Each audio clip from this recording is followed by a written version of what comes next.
અમદાવાદના પશ્ચિમ વિસ્તારમાં ધોધમાર વરસાદ અને ધોધમાર વિસ્તારને લીધે ગોતા વિસ્તારમાં પાણી ભરાયા છે. ગોતાના યુનિક આશિયાના એપાર્ટમેન્ટ પાસે પાણી ભરાયા છે અને આ વિસ્તારમાં પણ પાણી ભરાતા લોકોને મુશ્કેલી પડી રહી છે. અમે આપણે આ દ્રશ્યો બતાવી રહ્યા છીએ. એક્સક્લુઝિવ ટીવી સ્ક્રીન ઉપર જોઈ શકાય છે.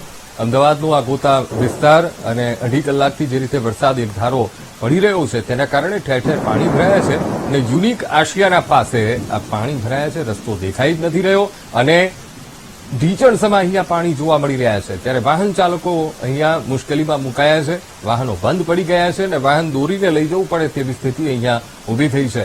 તો યુનિક આશિયાના એપાર્ટમેન્ટની બહારના અમે આપને આ ટીવી સ્ક્રીન ઉપર દ્રશ્યો બતાવી રહ્યા છીએ જ્યાં પાણી ભરાયું છે અને રસ્તો તો ક્યાંય દેખાઈ જ નથી રહ્યો. તો સાથે સાથે તંત્રની પ્રી મોન્સૂનની કામગીરી સામે પણ સવાલો ઉભા થઈ રહ્યા છે. કેટલાક એવા સ્પોટ છે નક્કી કરવામાં આવ્યા હતા તંત્ર દ્વારા કે જ્યાં પાણી ભરાય છે ત્યાં ખંભાતી કુવા બનાવવામાં આવે, ત્યારે તેની સ્થિતિ શું, ત્યાં શું પાણી એ નથી ભરાઈ રહ્યા એ સ્પોટ ઉપર, એ સવાલ અહીંયા ઉભા થઈ રહ્યા છે. પણ દ્રશ્યો કંઈક અલગ જ જોવા મળી રહ્યા છે. તંત્રની પોલ અહીંયા આ દ્રશ્યો ખોલી રહ્યા છે.